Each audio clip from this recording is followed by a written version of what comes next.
जय शिवराय, जय महाराष्ट्र. सध्या 2-3 दिवसांपासून एक गोष्ट मी नोटीस करतोय म्हणून हा व्हिडिओ. सध्या व्हिडिओ माझे बंद आहेत, पण मग ही गोष्ट खूप मला खटकली म्हणून मी बघितलं की छत्रपती शिवाजी महाराजांच्या काळात एका नेत्याने त्यांच्या पक्षाचा पट्टा बांधला, वरतून टोपीही घातली, आणि तरीही महाराष्ट्राला काहीच फरक पडला नाही.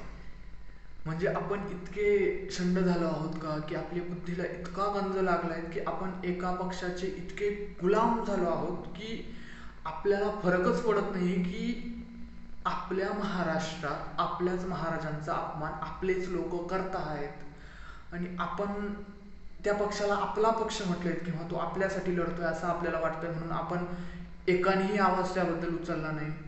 अख्खा महाराष्ट्र शांत यार, कोणाला काहीच फरक पडला नाही ह्या इतक्या मोठ्या गोष्टीचा.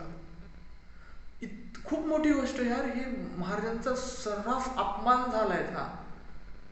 आपल्याला फक्त महाराज जयंतीला, पुण्यतिथीला अशाच वेळेस आठवता का?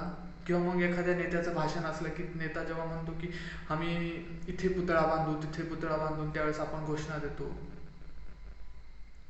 आपली मानसिकता इतकी बुडाली आहे का? इतके गुलाम आहोत का आपण?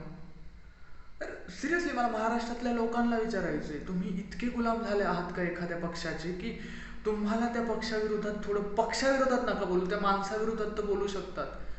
ऍटलिस्ट त्या माणसाकडून माफी मागून घेऊ शकतात की बाबा चुकलंय, तुमचं चुकलंय, कमीत कमी माफी मागा. महाराष्ट्र इतका शांत आणि इतका शंड कधीपासून झालाय की तुमच्या महाराजांचा अपमान तुम्ही इतका सर्रास पचवून नेताय? जय शिवराय.